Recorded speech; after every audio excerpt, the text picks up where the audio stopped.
What's up, and welcome back, fellow Siege spectators and players. It's another installation of the Siege Double Shot, and we are bringing you some more LCQ. I am the Reverend Whiskey Glitter, and with me, as always, my partner and co-host, Mr. Whiskey Run.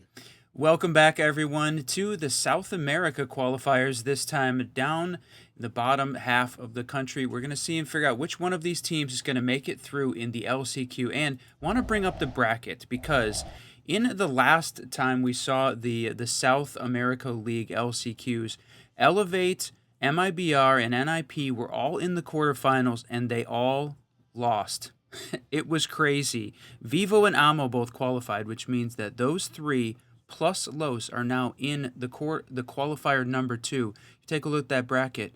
Elevate, MIBR, NIP, Los all playing for 2 spots here. And in the last qualifier, none of the pro teams made it through. So this is it. Our game today, though, Elevate taking on the Leaf Village.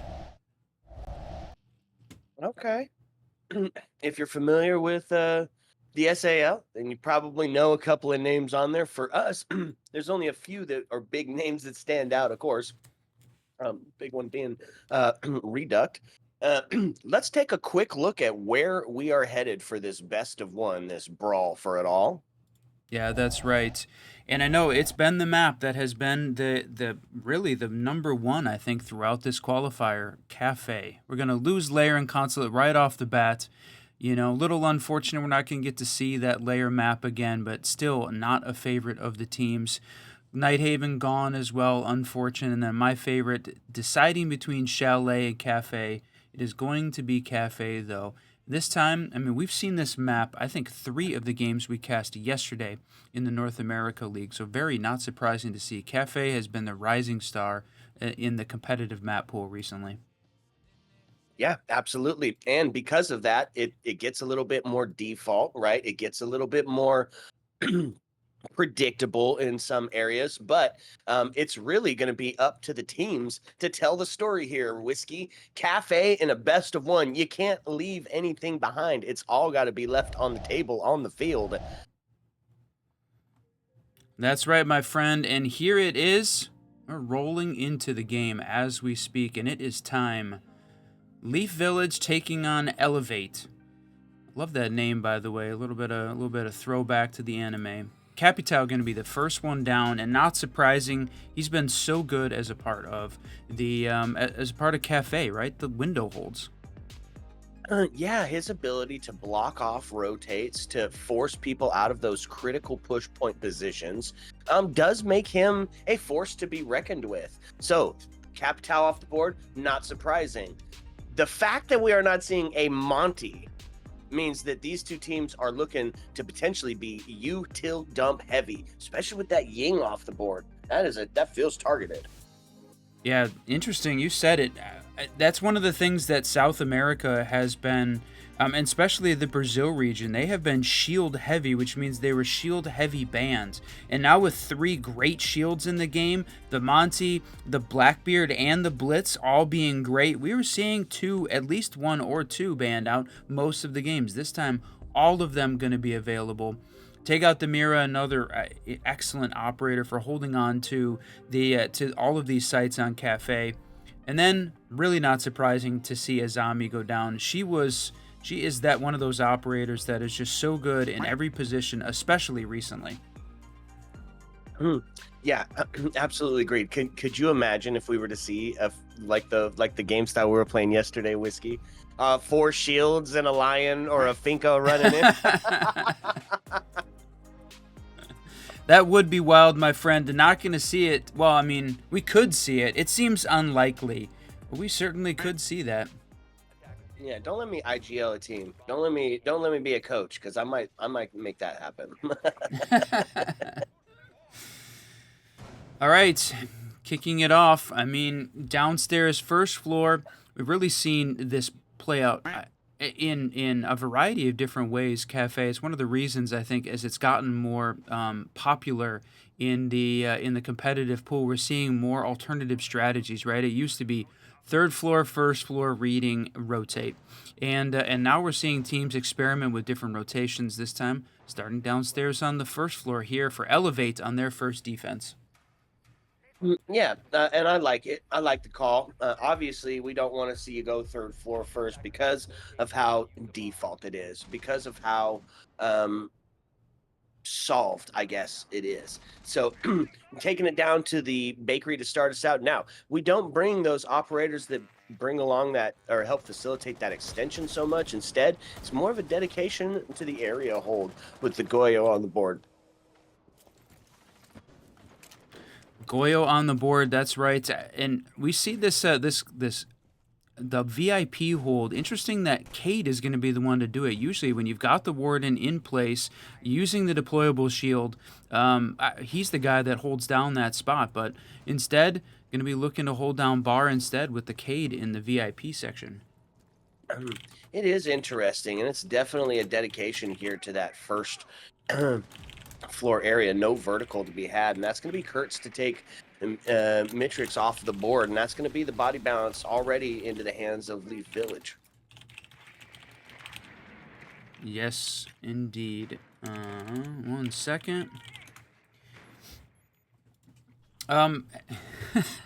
Lots of stuff going on behind the scenes, but the good news here for this Leaf Village team, still 5 alive as they're making the push down. Tons of work being done here, trying to clear out all of the defensive utility. But the important part, Cade still holding down VIP, clearing out those gridlock tracks. It's a little bit slow to develop on the white side, but I mean, they have that wall open. It is not reinforced, and it is not caded currently. So I think that certainly gives this attacking team a bit of an advantage. Plus the man count. They've got to get some space here on the VIP side, though. Get Cade out of that position. It's going to be the best chance they've got.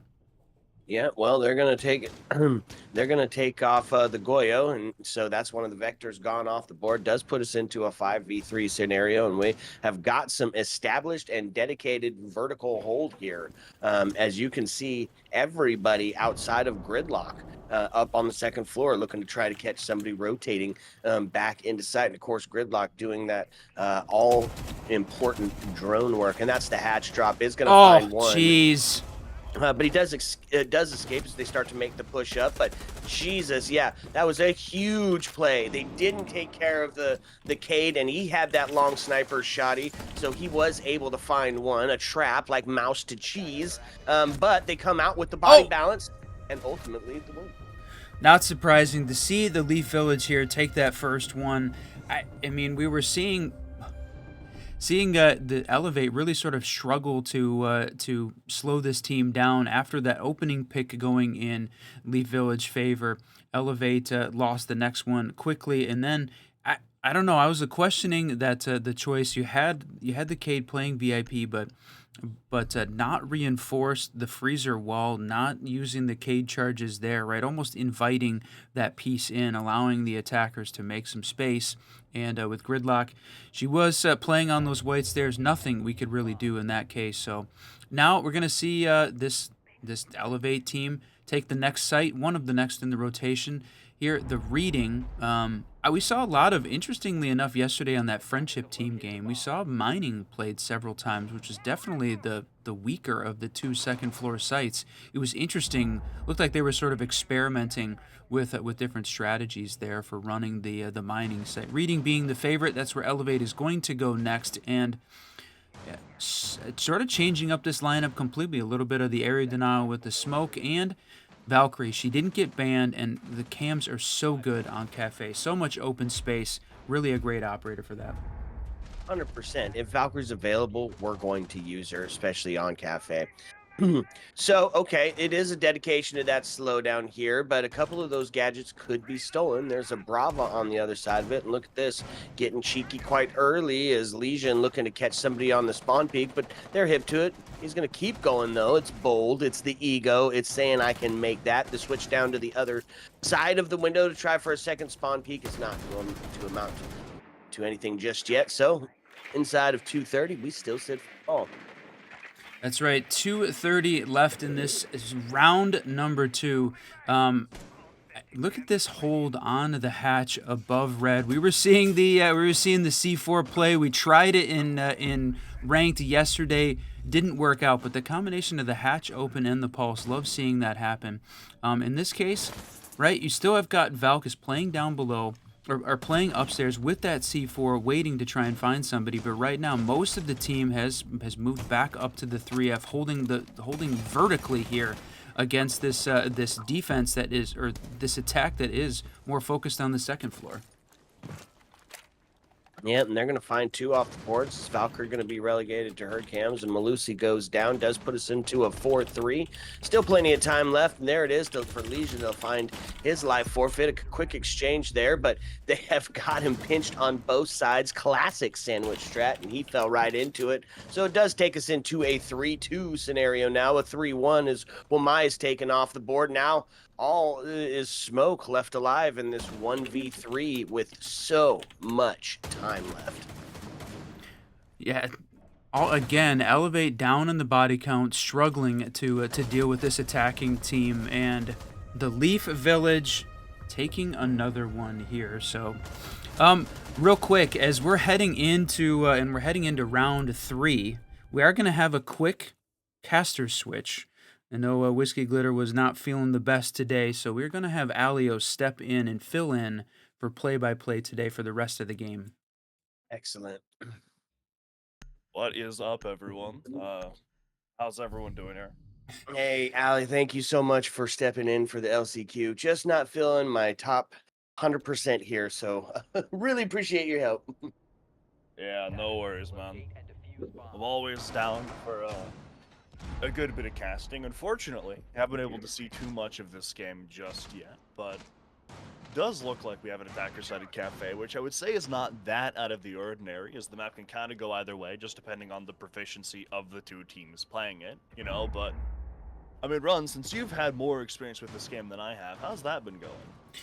So, and if you're just joining us on the viewer side as well, we're seeing, right, everybody knows Elevate. So this is the Elevate Academy team down here in the South America League, and they had a good run, right, both in Qual number 1 and Qual 2, making it to the quarterfinals. On the other side of the map, almost certainly we've not heard of the team Leaf Village, right? Because it's a pug stack. These guys just got together to have some fun and have run this qualifier bracket all the way up to the quarters themselves. So talking to the team a little bit earlier, right? Of course, we know Reduct recognized that name, but this grouping together is not a sponsored team, not an org team, just having some fun. And right now, running the board on KAFE. They have been getting the opening pick on Elevate the first 2 rounds and quickly building up a man advantage, right? It hasn't been an incredibly tactical gameplay at this point. It has been a lot of gunplay, and right now Leaf Village is winning most of those engagements. I mean, when they have players like Kurtz and Falls, who I've definitely casted before, Kurtz with 6 karma, as is indicated by his name, it's not really something that surprises me. Not that they lack technical depth as players, but they're very, very proficient with that gun skill. And that region that they're from is one that likes to take a lot of aggressive fights, and sort of not downplay strategy necessarily, but that aggressive gunplay is often woven into the fabric of those strategies that we see.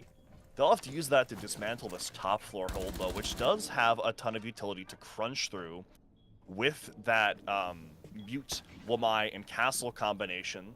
That can be a lot to deal with, and it's something that can also allow Elevate Academy to herd the gunfights, so to speak, into ways that are more advantageous for them, which will definitely help against that Monte. Yeah, and we talked about the shields a lot during the ban phase here as this one started. It was surprising to us that we were going to have all 3 of the main shields in the Monty, Blitz, and now Blackbeard all available for this game, because basically every South America game that we had a chance to cast so far lost at least 1 or 2 of the shields off. So to see all 3 of them be available was kind of a surprise. The South America, specifically the Brazilian team, seemed to be very, very good on the shield. So I don't know that 3F to me didn't seem like one of the sites we would initially see it, but right now Monty was being a bit of a pain up there in that ticket top red area. But even with the nerfs, it's just a lot of grid space taking with minimal effort sometimes, although that's going to have to be amplified as Kurtz is going to hit the deck, all thanks to Nile. Along with, well, Nile's almost going to fall right afterwards, but he does manage to keep his life, and they are managing to keep some bodies up, whilst also furthering their own man advantage. However, though, these players on Leaf Village, they're starting to get into things, and it's all left up to Hunt here on that Warden. Gonna try to pick off that Monty, but nothing's gonna come of it just yet. Making his way over. Gonna be a 1v1 with only a few seconds left, but the Monty is down, but the refrag is good from Falls. And Leaf Village closing things down right at the wire. All right, 3 in a row there for Leaf Village, and that's the complete site rotate. We've seen First, we've seen Reading, we've seen 3F, all of them taken down. And Elevate now, you know, they didn't do the ego check going back to either of the sites or any of the sites to start with. And quickly, they kept their site rotation going. So now it's the game of adaptation. Who is it going to be? Is it going to be Elevate adapting and holding on to the sites now that they understand how Leaf Village is going to be approaching things? I think so. I mean, we know that Elevate is good. They've made it this far. They lost in their quarterfinal game last week that we had a chance to cast here on the channel. So love to see this team be able to change up that play style, move forward on. But Leaf Village obviously wants to play the spoiler today. So when we were watching the Monty play upstairs there, right on that heaven window, just doing a great job. Right, you can't really force him back. The C4, you have to try and get it over his head. Not going to happen. And all he had to do was distract. And even if he loses the fight with 2 other attackers ready to take the refrag, there was really no way that that Warden was going to win that battle. So got to try and force, it feels like, more 1v1s against this team and occasionally win one of those gunfights. They're bringing out the Monty again here, which I do think is a good play. It's not necessarily an operator that I think would be associated with KAFE a ton, but with the way that they used him that last round when collapsing on Hunt here was almost like the trash compactor in A New Hope and Star Wars, it just creates such a claustrophobic feeling that is very difficult to get out of. And with the fact that Elevate Academy have already been kind of lackluster on these gunfights, that just creates a pressure that is very difficult to deal with. And speaking of pressure, we're going to see a lot of that directed towards the first floor right off the bat, as it looks like the primary plan here for Leaf Village is going to have some room clearing in it, but they also do want to start working these first floor objectives just to make sure that there's never really a safe spot that Elevate Acad can use to retaliate. Oh yeah, sound getting a little bit wonky on, hopefully that's not coming through on the stream side, but you said it's playing out the Monty here on the first floor site and working the top-down clear. Again, interesting that sometimes we see the first floor being very direct focused, right? Not a lot of play upstairs, but this time around, seeing more of a top-down clear, very typical for KAFE on the second floor sites. But still, I've got somebody playing in coat check, still holding on to this power position. We've seen teams try and rush that coat check and lose that battle over and over, so they're going to need to get the defender out. And back on round 1, we saw that VIP hold was incredible from Elevate. They ended up losing the round, but that Cade's hold in VIP was really the thing that kept them in the round as long as it was. Final minute or so here is now they have to gather this final bit of information on the site, start finishing up these vertical angles, and start poking and prodding and see if there's anything that'll come undone on the site. Which it looks like they want to go for Freezer here, which means they need that VIP player gone. Now, he is playing Smoke, which does throw a wrench into things, as you can see with that canister. It delays so much time, and it's not really something that you can just tank as well. The Goyle on the board as well, going to be another bit of time denial. And Swag here, he wants to start poking at these angles just to see if anyone will overexpose themselves. The Monty's made his way into Freezer and is now in bunker. He's going to try to plant the diffuser here and just see what he can do, but that Goyle's going to get that first pick. The flank as well is good for another one. It's a 5 versus 2 now, as it's all left up to Kurtz and Darkies, one of which stuck inside Freezer, but he's downed immediately. It's all left up to Darkies in a 1 versus 4. He's going to get the first of the pick that he needs, but there's no time left, only about 4 seconds, and this player on White Stairs could be the spoiler to the round as Elevate Acad take their first. Finally, we see them get one, and great hold here on that first floor. Finally, we see it. Elevate pulled off a win.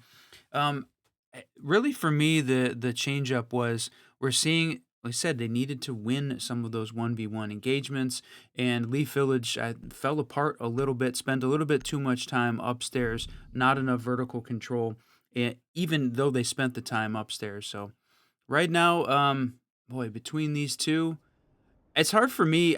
I love the underdog story of this Leaf Village team. To see them try and take on one of the big known names at a T1 org, um, I love those kind of storylines. But if you're an Elevate Acad fan, you want to see them work on the comeback. We knew that whoever was going to play this next site was going to be the which team was going to adapt to the best, and right now that's going to Elevate.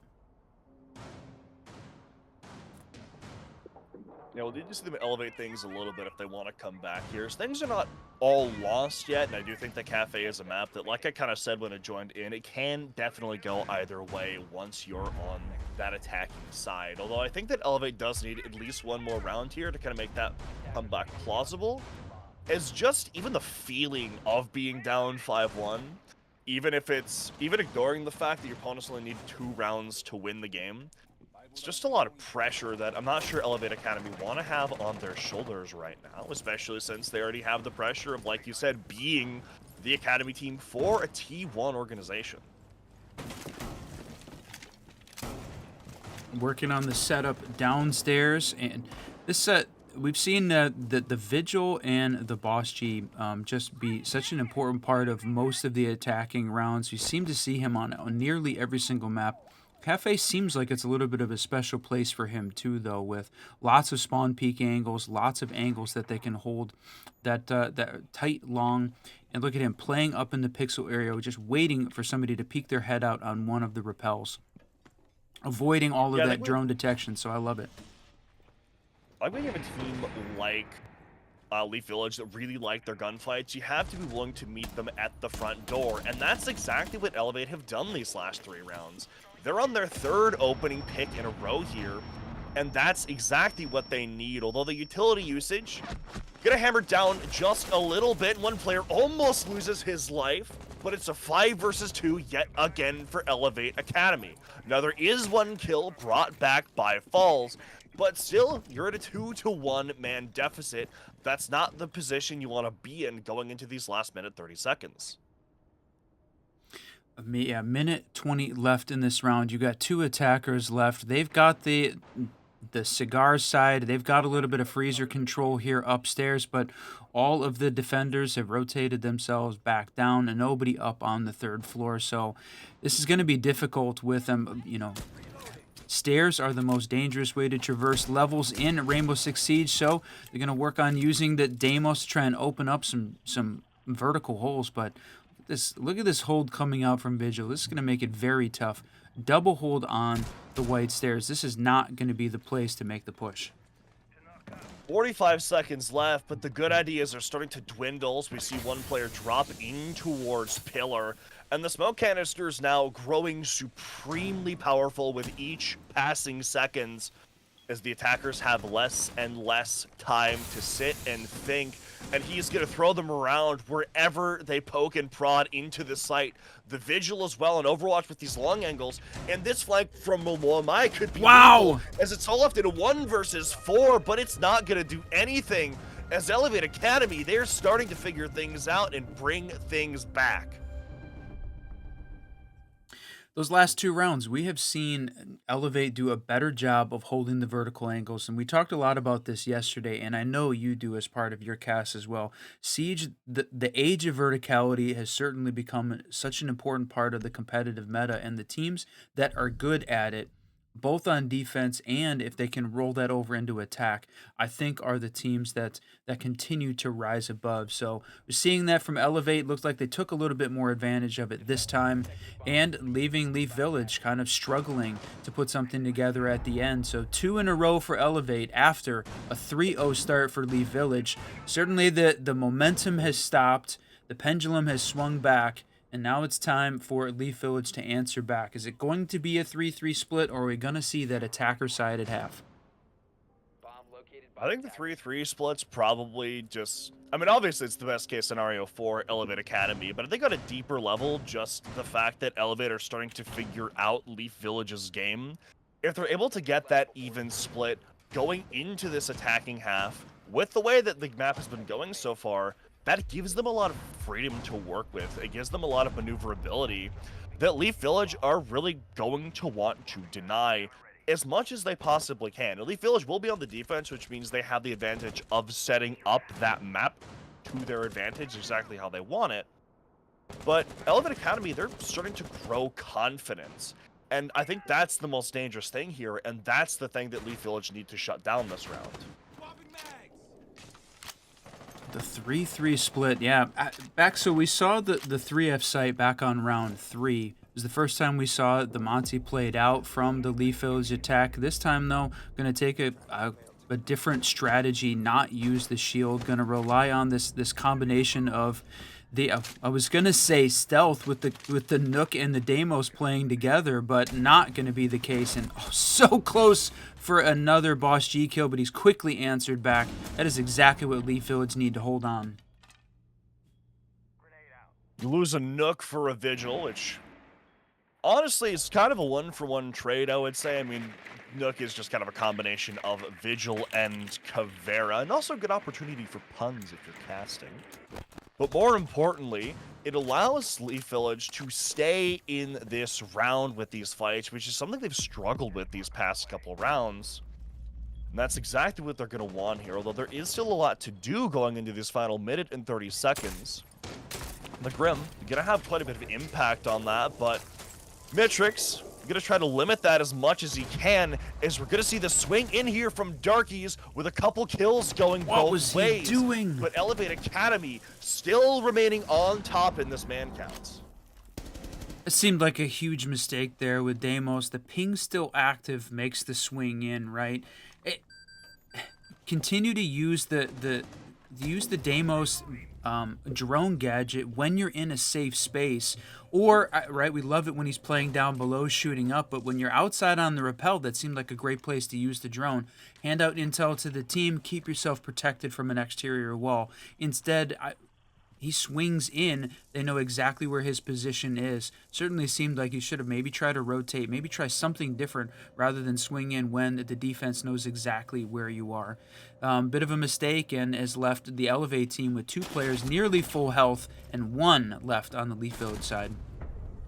It's not even 1 at this point as Reduct falls, and there's, I think, a lot of, like you pointed out, just like micro plays that are going very, very wrong for Leaf Village, things that are just not going the way that they really probably should.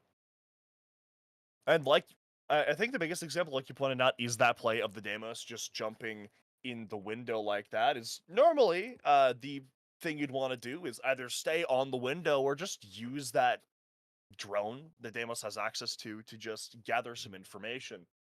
But instead, they go for that aggression, and the web that Elevate Academy had set up for themselves just caught him perfectly as he rotates into that position.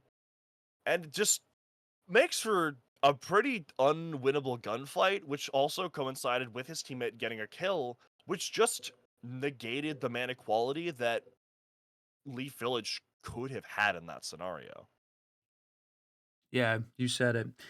Now, we do have an FPS bug, so we're going to take a little bit of a quick break as, unfortunately, 2 of the players leaving the lobby. So we will take just a quick break, catch back up, and be back in just a moment.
Welcome back, ladies and gentlemen. We're jumping back into the game. It was a fairly quick break, but it did allow us to sort out some technical stuff behind the scenes, which is, if you've ever worked in production, I would say pretty cool. Now, for those of you who might have missed it, we're casting Elevate Academy and Leaf Village. With Elevate Academy getting a comeback of 3 rounds in a row, preventing Leaf Village from getting the advantage going into the second half that I think they had secured themselves by the time round 3 was over. And I think they're on 4 opening kills in a row, Elevate Academy, if I'm not mistaken. Yep, I think you got it. This was all Leaf Village to start this thing off. They seemed nearly unstoppable, had an answer for everything that Elevate was doing, and really punishing them for all of the small mistakes that Elevate was making. And as soon as we got through that full round rotate, that seemed like exactly what Elevate needed to understand how it was Leaf Village, who is not a T2 team. It's just a collection of guys playing together, having some fun here. As soon as they figured out how that stack was going to play, they adapted and came back and won the full round rotate the second time they played all of the sites. So great adaptation from Elevate, looking good here. So now the question is, which way is the pendulum going to swing? Back in Leaf Village's favor on defense now that they get their chance to hold on to KAFE. Some map control already coming out here from Elevate, though. Yeah, there'll be quick work of some of the initial control that you need in order to make this site work. And I like that we see the Ram, by the way, because, I mean, you brought it up earlier, but this map is very vertical heavy. And as a Buck main for life, something I do definitely appreciate seeing. We're seeing a quick execute onto the top floor here, which is going to net the opening pick. No, it doesn't net the opening pick for Elevate Academy as Kurtz gets a double from Tuck in the corner. He's going to go for 3. Triple? He gets 3. What? He gets 4 before he gets killed off. It's all left up to the Buck here, walking down white stairs, trying to find anything he can, but Swag says no. Kurtz with a beautiful 4K to lock out that first round.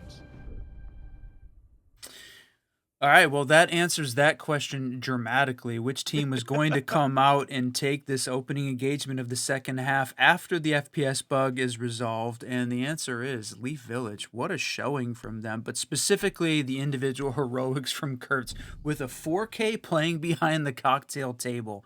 That was a hell of a run for him. And even though he got taken down, the damage had been done. Elevate, nothing they could do after that. Yeah, they wanted to do like a mini execute onto the second floor, and then once they had that space, kind of work the vertical play on the first floor, and then use that to go for the execute, kind of like what you do when you're attacking kitchen and dining on chalet. But Kurtz just in that position is a sentry turret, I guess, and he just kills anyone that runs across him. And just single-handedly shuts down the momentum. Really, I'd argue that even if he hadn't gotten the second 2 kills that he got, he shut down that momentum that Elevate Academy were trying to go for. So they just wanted to blitz through that second floor and just delete any oncoming resistance. But all they found was one guy, and the one guy they found was Jason Bourne. Yeah, I mean, he did an incredible job just handling everything by himself. And, I mean, Kurt's sitting at that 6-6 right now. He moved from just, you know, being a small contributor as we were on round 6 into being almost the top frag on his team. So if they can rely on him like that for the rest of this game, it's going to be an incredible one for this Leaf Village team. But it's early on. Boy, wow, that was a dangerous spot. We talked about the C4 coming up through Red Hatch, and boy, he hits that and then immediately goes on cam into the path of the C4, but the defense not going to take advantage of it. Because you're downstairs on the first floor, why spend the resources upstairs? So still a little bit of third floor presence, though, with the Vigil Kurtz. Boy, got to watch out for him. Monty is going to be the first one of contact for him here, which is going to prompt him to run away a little bit, more so just because of the information. But look at this. Reduct has the first pick, which is immediately refragged by the IQ. Although we're going to see these defenders look to try to fall back. But we see a player walk up white, and he gets the Vigil along with another pick on the Darkies. And now we're in a very familiar situation. of Leaf Village being in that 2 versus 4. We have a flank from Falls, though, which is going to leave Swag all alone near the site. And if they read into this and they execute on him 4 versus 1, that could be the final blow that we need. But we're going to see if Falls can make some magic work here on this flank. The execute's coming onto the site. Goyle canisters going out. Monty has escaped, though, and is going to start putting that pressure on the Legion, but he's going to fall. It's all going to be left up to Falls, who's tucked inside a freezer, stuck away from the attack. They're going to try to get Monty into a position inside of Rice to get this diffuser down, and they just have to hold these angles. They're shutting him completely out of the site. Buck does it successfully, and Elevate Academy answer back. Well, it really, so far, been a tale of two halves with that, the opening half of this game being a very one-sided each way, right? With Leaf Village winning 3 in a row and then Elevate answering back. After that tech pause, both of these teams showing moments of brilliance, but you said it, in that 2v4 scenario, Elevate drops the freezer, pushes down White, gains control of that piece of the map, and the big miss there, unfortunately, on the defense side was those 2 Goyle canisters pop held back most of the attacking team in freezer, so they'd have to rotate around. But the Monty got through. He was already through by the time those Goyles popped, and he was able to take the engagement on one of the defenders one-on-one until his team could rotate back around from the VIP side and take down that last guy. So it was unfortunate, just a little bit of mistiming there in terms of popping that defensive utility. Might have been able to sort of confine them into the freezer and giving the defense a little bit of an advantage, but well played by Elevate Academy and the Monty. They take the first floor, so now we're going to see how the third floor is going to go from the Leaf Village, and tied up in a back and forth kind of a match. Yeah, we have ourselves a game now, and like you, I'm interested to see how this third floor goes, as we've seen both teams on these bottom floor sites kind of lean into that, like, top-down vertical a lot. And we're not going to see the, well, down to up, I guess, vertical play come out from Elevate Academy here, as it looks like with the Blackbeard in combination with the Blitz and Grim, they're going to try to go for a kind of shock and awe approach, sort of getting a foothold inside of the map, most likely around that cocktail or cigar area, excuse me, and then just rushing in and overwhelming the area of the site they want to plant on, along with that Nomad there just to provide overwatch, so Leaf Village can't really properly retake. And I love this setup here. We're finally seeing sort of what I expected early on, was that we were going to see the Blitz and Blackbeard come out, but holy cow, what an exchange between these teams. You're down to 5 people left in the server with 55 seconds into the round. Holy cow. All left up to Hunt here now, still stuck upon the roof. And Echo still up as well, is going to be gathering this information for the defense, along with the bulletproof camera that's constantly pinging Huntier's position. The gunfight against Kurtz is futile, as yet again, the fast-paced execute from Elevate Academy is shut down thoroughly. Wow.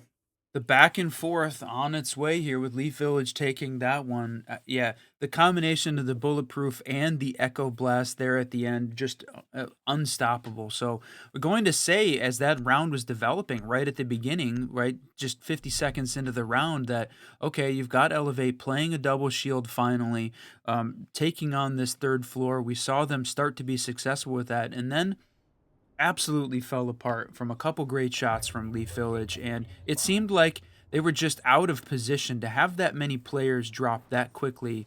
They were not ready to push that execute as quickly as they did. So unfortunate if you're an Elevate fan, but for the fans of the underdogs right now, Leaf Village, that was a moment, a little bit of a spark. We'll see if that can continue now as we take on the first floor again. And it's interesting that it seems like we're basically seeing sort of this similar round rotate. Nobody really going back immediately to the sites that they had lost, just sort of continuing the rotation. I think a lot of it is, as someone who used to IGL quite a bit, just kind of trying to get in the, like a different mindset for yourself and for your opponents, just keeping everyone on their toes and just not staying stagnant in things that don't work. But something I think is interesting is that when Elite Academy have gone for very, very fast plays, whether it's onto the site itself or onto an area adjacent to the site, Leaf Village have shut that down very, very effectively. But when Elite Academy have taken their time and really worked to clear things methodically, that's when Leaf Village have really struggled so far on their defenses. And so here, if I'm Elevate Academy, that's going to be my game plan for the foreseeable future in this half, is just to take things slow, take things one step at a time, and set things up properly so Leaf Village don't have an opportunity to just rebuff everything. Which I think really, to me, makes sense, right? Elevate Academy, we talked about the T1 Acad roster here, a team that has been playing together. They played together in the previous quals. They made it through to the quarterfinals. We know that this is a team that plays well together. On the Leaf Village side, a pug stack set up for this qual specifically of a couple great individual players, but that exactly says, I think, leads into what you're saying. When Elevate takes the time and runs it methodically, those are the rounds they win. If they try and take on a pug stack of gunners, they're going to lose some of those individual fights. So as long as they're recognizing it at sort of that same rate and can lean into it, we'll see this Elevate team come out ahead. A lot of damage exchange, but no one quite wins that argument as both walk away with ship on their shoulder. Final minute and 15 seconds here as we see the last touches of vertical play come out from Merzel. I think that's how I pronounce it, on that buck. As we're going to see the rest of the attackers also look to just kind of poke and prod at the site. As we see Smoke get in position as they're anticipating an execute coming out any second here. And, well... What a steal! I love that! That was so great to see the Brava steal the Maestro Cam and then pop the Goyo canisters, which we talked about being a problem the previous time we saw the first floor. And with all 10 left alive with 37 seconds, what a change from the last round. Yeah, this execute's going to be a bloody brawl, gladiatorial arena match, if you will, as we see Monty look to take the plunge into the site. He gets past the smoke canister, and he's made his way in towards KAFE, and he can start planting this diffuser, but the Echo Drone is going to make his life more difficult, along with an untouched Maestro camera. But the defense still needs to look to retake some of these outer areas. He's going to go for this plant again. They have players on Overwatch for this utility, but the kills from Elevate Academy, they're starting to come out, but there is a flank up the stairs, but the Echo Drone is all that's needed. Is yet again, good utility usage is sometimes all it takes from the one Echo Drone that slips between the cracks. I love that the Echo Drone there was part of the final kill cam. The fact that we saw the Echo Drone pop out from behind the chassis, both of them covering the default plant. What a great play there by the defense. And Leaf Village, for the first time in this second half of this game, has taken 2 rounds in a row and put themselves on match points here for this first round. And this is a best-of-1 single elimination tournament, so that means we are on match point and quarterfinal points here. The winner moving on to the semifinals and 1 game away from qualifying for the 6 Invitational Last Chance Qualifier closed quals. This is amazing. I love a good underdog story. I don't know about you, Run, but oh yeah. As a former player, I usually liked being in them, since that was usually the position my teams found themselves in. But casting them is always fun, especially when it's players like Kurtz and Reduct and Falls that have casted quite a bit in various leagues, and I believe in Element 3 actually when I did Phase 2 a few months ago. Against a team like Elevate Academy as well. That is not an easy team to beat, especially when, like you said a couple times, they are a pug stack. They don't have that T1 org support or that time spent together that Elevate Academy does. And that just kind of makes the victory all the sweeter if Leaf Village managed to pull it out here, which it looks like they've figured out the formula, but Elevate Academy are also allowed to adapt to things that happen, so we'll see how that goes.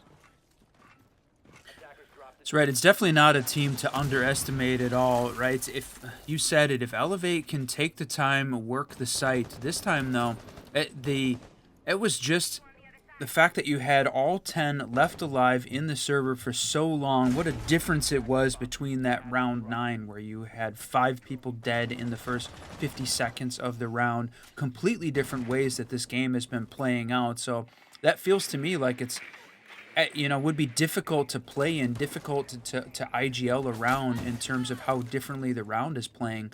What's the strategy here? I think, though, same thing you had said, try and keep from the Elevate side, work the methodical and tactical side of Siege, try and avoid the 1v1s that Leaf Village seems to be doing a better job of.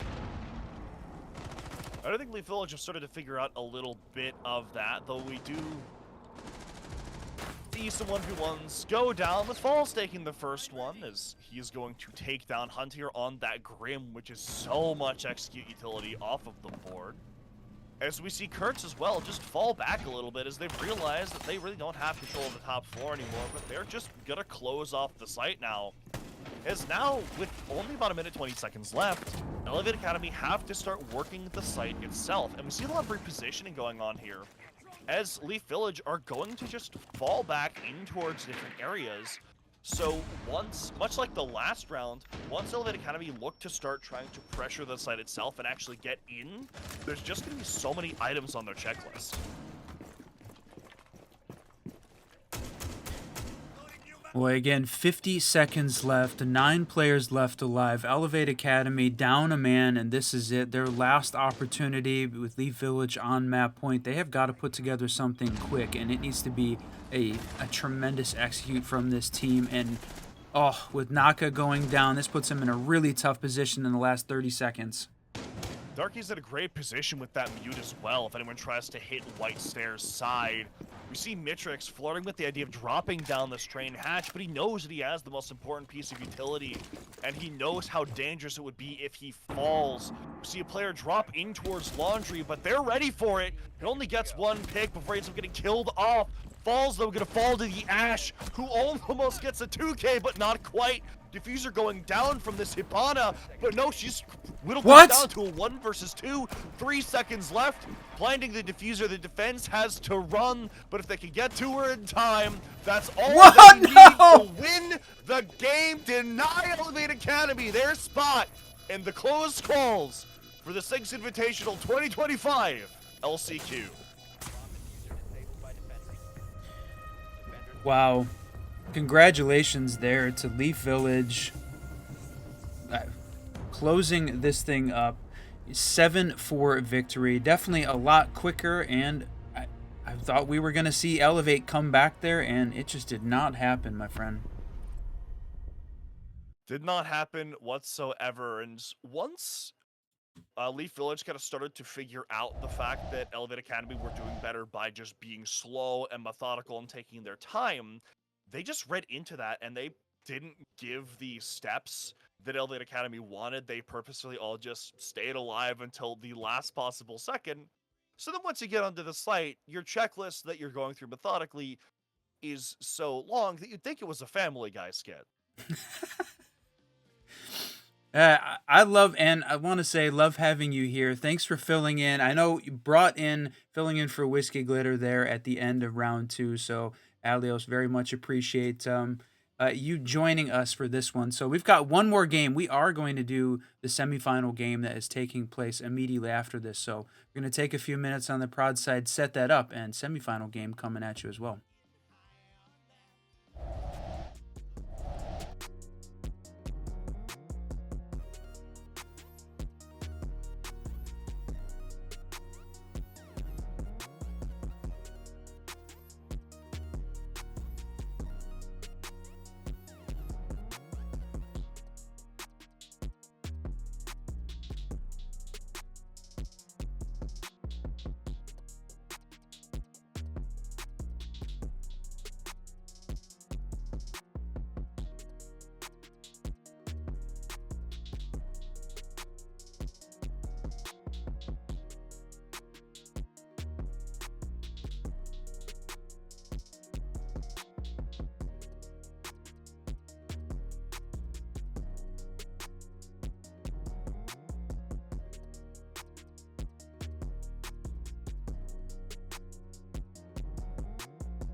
Welcome back, ladies and gentlemen. I am Alias now, as the graphic says. We updated it behind the scenes. Being joined by, or I guess joining Whiskey Run, actually, since I'm filling in for Glitter today, as we're casting the SI 2025 LCQs, which is not something I've done before, but definitely a fun time so far, I'd say, especially after the last game.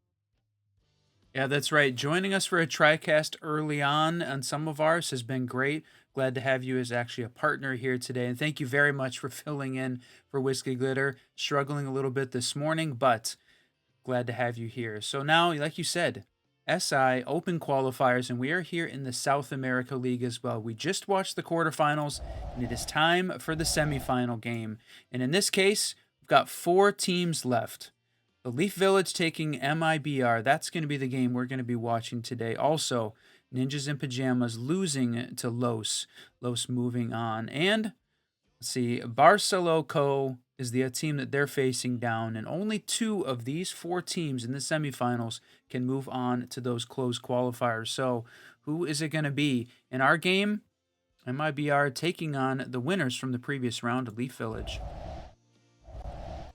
Yeah, we saw Leaf Village like to be very, very aggressive on those attacks, although Elevate Acad did start to figure that out. But I think where they really shined was that defense, winning 4 of those 5 rounds that were played. And a lot of that was just off of a very good ability to rebuff the aggressive pushes that Elevate Academy had, whilst also figuring out eventually how to take down the very methodical pushes that Elevate tried to pull out. But on the other side of the bracket, we have MIBR, who, if I'm not mistaken, is a professional team, although unfortunately this is not a region I've had as much time to catch up on. But a name I want to draw your attention to is Bullet, just because he's been around the scene damn near forever. I remember watching him at the Raleigh Major all the way back in 2019. And just a little bit ago, 5 years ago, almost 6 years ago, by the time that SI will have actually rolled around. And so there's going to be a lot of that kind of experience on MIBR that they're going to leverage here, especially with the disorganized nature that Leaf Village is going to bring to the table. I'm definitely a huge fan of the underdog story, the underdog team. So to see Leaf Village make it this far, really a fan of that. But always the question comes down to, where is the battle going to happen? So we'll take a quick look at the map bans. And here it is. Unfortunately, we got so close. Almost made it to Lair. Hey, I haven't casted Lair yet, and I think I know one call out. And that's because the wall was made into a really funny shape in the SFCL Pride tournament that I casted a little bit ago. But we're going back to a map that is one that, you know Clubhouse. You know Clubhouse if you've watched this game, if you've played this game, if you've casted this game. It's one that we see all the time, and it's going to be very, very familiar territory for both of these teams. And thusly, I think it puts I think it works a little bit better for MIBR as a result. Yeah, I think in a pug stat kind of a scenario where you've got some gunners, the strategies in place from a well developed T1 team, I think, are probably going to come out on top. But still want to root for the underdog a little bit for myself. So now here it is, Clubhouse. It's time. We're sending the game. I gotta love those cinematics, the play before the game. Really gets you in the mood for whatever map you're about to see. And Clubhouse is a personal favorite of mine, as it was the first ever map that I played a scrim on. For a team I actually made too, so that's pretty fun. Wow. We're gonna see MIBR start off those bans with a Maverick, which is not something that's super uncommon for this map, just because there's so many external walls you can poke holes in. And along with a Monty ban, which was something that you noted being conspicuously absent from the previous game. Yeah, I mean, we're going to still have 2 available. The Blitz and the Blackbeard going to make it through. But I think Mav is a great choice for banning on Clubhouse. A lot like you see as part of the Nighthaven, right? Maverick is so good at the silent entry, whether it's dirt, whether it's opening up the jacuzzi wall, whether it's opening main breach. Very, very good. So great operator to have. But when he's not available, makes Cade coming off the board a great complementary ban there. So not surprising to see him go down. And Goyo has been sort of a thorn in everyone's side in terms of area control down in the basement, on some of those 2F sites. So I think another great ban. But that does leave Azami available, and Gomez is going to bring her out to start this thing off. And I think she is going to change up the way it's played. She's been banned so many times. I feel like we haven't even really had a chance to see a game with Azami in it in probably the last month. Yeah, she can fortify so many positions in ways that other operators just can't. And even though you can shoot her keeper barriers down with bullets now, that's still bullets that aren't going to be flying into the face of your enemy, and it is possible to run out of those if you're not careful. And combined with that, Fenrir that we're also seeing being brought out by Yext, it's another good operator just for denying some area, a little bit like Goyo does, although he blinds you rather than damaging you. And if you're in a situation where you need to get into the site right now in the last 10 seconds, oftentimes that is the difference between life and death, between win and loss. So working on seeing how this setup is going to go. It's interesting too that Azami made it through on Clubhouse, where she's so good with, I know Glitter loves to say that trench warfare downstairs in the basement, holding on to that arsenal corner downstairs real close to the dirt entry. But the combination of interesting bringing out the bandit on the basement seems like a sort of a strange call, I suppose. There's not a lot of, I mean, you have the church wall, but that's a lot of defensive assets to sort of use up on protecting just that one single wall when the hatches are going to be left open because the Cade's not there. But usually hatches do end up being opened anyways, so I can see why they kind of want the bandit. He's also a little bit faster than Cade is, which means that if he needs to pull a flank or rotate around, he has a little bit more freedom to do so. We'll see Rare start to poke up a staircase here and just see if he can catch anyone in an awkward position or just slacking, maybe throw a C4 if he's able. As right now, they want to make sure, because they're so bunkered, they don't want to throw their lives away, but they do want to make sure they're not just giving all of this ground away to leave Village for free. Because as we saw last game, that is some, and they're absolutely the type of team that will take a mile off of it. Seeing that push in to dirt, and I like the mute hold downstairs in the tunnel. The teams that do a great job of holding on, making that difficult, but the fact that they didn't reinforce and this attacking team's not going to have to use any hard breach utility to open that up, to me seems like maybe a bit of a misstep. If you're going to play in that spot, at least make it a little bit more difficult, cause them to waste some of that utility. But right now, Leaf Village got plenty of opportunity here to open up vertical space, and they're not even no C4 pressure. It's one of the things that I think makes Kitchen an interesting engagement is if you have to try and get that hatch open or work on opening up that vertical, you're very vulnerable to a C4 or shots from below, but Leaf MIB are not pushing that at all, sort of letting them open it all up for free. I think the plan is to utilize that Azami, the Azami Warden and Fender just to delay them as much as possible in the end round, which is coming right now as the execute utility at least being thrown out in various areas. Gunfights going down, but no one's won just yet. But no, MIBR, they've come out on top until just now as the 4 versus 2 comes out for Leaf Village. The last couple defenders have to hold on. There's so much to do for Gomez. 1 versus 2, can't even find one as Falls closes things out and the chaos starts to come to an end. Yeah, all fell apart there for MIBR as they're working on what felt like initially sort of a good setup, but to me, looking at it, had some interesting operator choices, had a bit of holes in it, and Leaf Village from that previous map we saw on KAFE was very, very good, finding the gaps, finding the little mistakes that Elevate was making, and exploit them to shut down that very good team. So seeing that happen again here versus MIBR, still a little bit surprised we get the opportunity to cast this team, and only one of these two can move forward into close calls. We talked a lot about this single elimination bracket with no opportunity. That qual number 1 last weekend was really the upper. This is the lower bracket, so the last opportunity, if you don't make it here through this last chance open qualifier, there's no opportunity. You have to wait for SI next year to get the opportunity again. So there's a ton on the line for this game.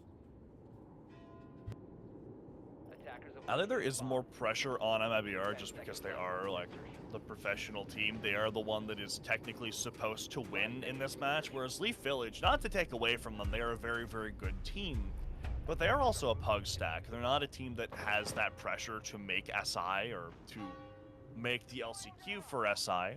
They're actually more in the position that CL4L were in for the Montreal Major, actually, if anyone was watching the NALCQ. And they put themselves in a pretty good position here. They've shown they can compete with MIBR on a mechanical skill level at least. And that's not something that most teams can do against a team like MIBR. And if they can match the utility play and strategy that MIBR are going to bring out, that's really when things are going to start to get interesting. And I know we're watching the South America League right now, so appreciate everyone from South America and the rest of the world joining us to watch this cast. But we brought up CL4L. CL4L Reincarnated Part 2 did manage to qualify yesterday as well. So we will see the reincarnation of CL4L as the Washington Wizards making it into closed quals. On January 4th is when those NA ones are going to be taking place. Washington Wizards is a great name. Well done. Now, we're going to see Leaf Village start to poke at the other side of the map, as it looks like they want to go for a two-pronged approach here. But that does mean they have to find and dislodge Gomez. And this position he's in has a lot going for him, especially since they don't drone him out. We're going to see MIBR now come out on top in terms of these kills, as it looks like Leaf Village are unsure exactly where these defenders are. The mana advantage, though, nullified as Kurtz gets a pick of his own, and if they can find Gomez here, that's going to be what they need. He's going to reveal his position by taking those pot shots. Kurt's going to fall down in sight, along with Gomez falling off of the site, because now it's up to these last two attackers to make their way in. They have a good bit of utility to do it. They can open up this construction wall, and they do have that DMR in the hands of Darkies, and that is such a lethal gun in these late round positions. But the key barriers that Bullet is putting up, those can make a ton of difference, as now they're just going to hold this crossfire on the entrance into the site and just wait for the attack to make their move and to delay as much time as they can as well, as they start to drone things out, start to smoke things, and set the scene for this eventual entrance into the site. That drone's going to provide very valuable intel on the castle's position, but if they don't know where Bullet is, that's really the dangerous position in this matter, since he's basically completely unspotted. The castle's gonna go down. It's a 2 versus 1 here going into these last 10 seconds. They have to run in. The smoke grenade gonna aid in that. Bullet gives away his position. The DMR's on Overwatch. The perfect gun you need. He has to get this diffuser off of the ground, but Falls is better in that fight, and Leaf Village take their second round in a row. Early on, I was going to say it seemed like a bit of a problem there. You had Kurtz was one of the heroes of that last game, taking down Elevate on KAFE. This time he's playing on the Deimos, and he had 3 of the drones still in pockets, and unfortunately goes down in what seemed like an ill-timed push in. Dying with that utility in their pocket. They could have used that to try and identify where the Azami was. They brought along the Deimos Lion combo, which, Fresh had talked about on Twitter, had talked about as part of the analyst desk for Montreal, a great combination of operators, and Leaf Village didn't really use it to their advantage, and it sort of fell apart before it could even get started. But after that, MIBR one-upped them and fell apart even worse, losing one of those fights, and then and even though you had Bullet holding that small punch hole in the bottom, the great use of smoke there from Leaf Village shut off his angle, not able to take that fight, and had to rotate around rather than catching one of the attackers on a close angle like that. So good use of utility by Leaf Village. great shots at the end, got them 2 in a row. A very similar start to the way we saw KAFE start versus Elevate just an hour ago.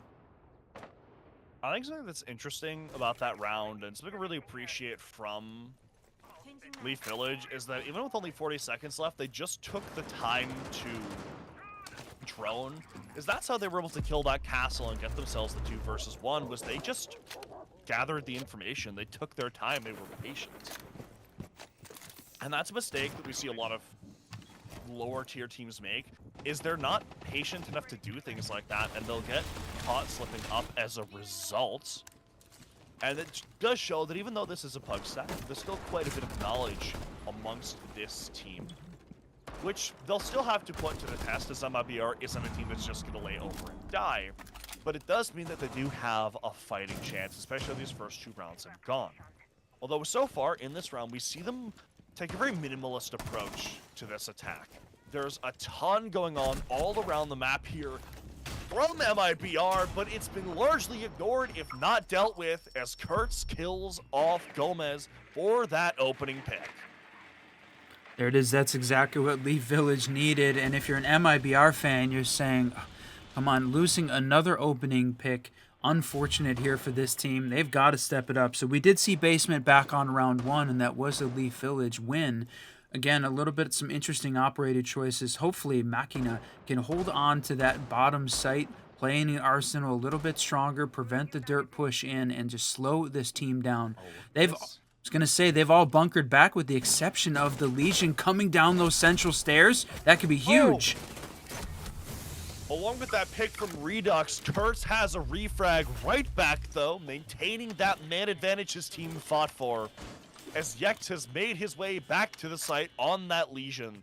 They all need to bunker up here, but Bullet is going to look to sit on main stairs and just play spoiler, but he's droned out, and if he tries to run down those main stairs, there's a player watching his position. But this pinch, this could be all that Leaf Village need if they have the time to make it go through. The execute, though, has to start soon because there is still enough utility to delay this push if they dilly-dally for too long. But it looks like Kurtz just wants to get things going here, along with Bullet trying to make something happen on these main stairs. He's just going to run back to the site in the end, see what he can do. This player on Vert, almost a kill, but not quite. They've downed Kurtz. Oh, huge. That could be what they need. The gunfight onto the kitchen drop as well goes perfectly, but the player inside blue, this flank could be so lethal. He just has to get one more into this Arsenal player. But the diffuser's down, another player down, 1 versus 2 for Darkies. He gets the first one he needs, but there's still the second tucked away inside of Arsenal, and he doesn't get the pick. MIBR delay the 3 rounds in a row and take their first. It felt very chaotic. A little bit of a chaotic execute there coming out from Leaf Village at the end. They got a couple good picks, but eventually forced all the MIBR players back into the basement, trying to cut off some of those flanks, but it didn't feel very coordinated. We know that the basement on Clubhouse, such an important site to have a good execute if you're trying to win it rather than just taking those chaotic gunfights. But that is part of why Leaf Village did so great on that previous map, is they leaned into that, and I think we're sort of almost like catching the T1 teams off guard. So in this case, MIBR does end up coming out ahead on the back of some great gunplay there, winning from that Machina, now at 4-2, the kill leader on this team. But those 2 that he got downstairs in Arsenal were huge, and really that was the turning point for the round. Just being able to be stalwart in that position and just delay the push, even stall or dismantle the push as much as he did, that's such an important thing to be able to do, and it's something we saw Kurtz be adept at a couple times in the previous game, although he's on the receiving end of it this time with Machina in that position. Now we're going to see CCTV again, which is a site that was unsuccessful for MIBR the first time we saw it, much like Basement. Although we'll see if they figured out the game plan that Leaf Village are going to bring to the table this time, as they still do have a couple players extended in towards different areas off of the site. And it looks like they still want to lean into this bandit track, although we'll see how Leaf Village look to deal with these things. To me, it's interesting that we're seeing the cache CC site twice rather than going to, I think, certainly the more preferred the second floor site on Clubhouse, the gym bedroom. Almost everyone using that, but Kurtz to go down again. Boy, he had a great opening round, a great opening piece of this game, and has certainly fallen off in the last two, not able to stay alive and help out his team. But it's just very interesting to me that here in South America, specifically MIBR, sort of avoiding the gym bedroom site when that's the favored. So I think that does give Leaf Village a little bit of a boost, because the reason that it's generally favored is it's easier for the attackers to get a win on this site. So a little bit of boost here to Leaf Village with 1:30 left in the round. Yeah, it can oftentimes be very easy on this site to like do exactly what Leaf Village is doing and just open up both the gym wall and the CCTV wall, and well, maybe get a pick off it if you get a good pick on a window, but usually you want that to just split the site in half. We see 2 players stuck on rafters here, and with the player on Overwatch on that CC wall, he can't actually get back into the site to help his teammates. And combined with the fact that there's the blitz on the other side, that puts a ton of pressure on these players inside of Cash and on Red going into this final minute.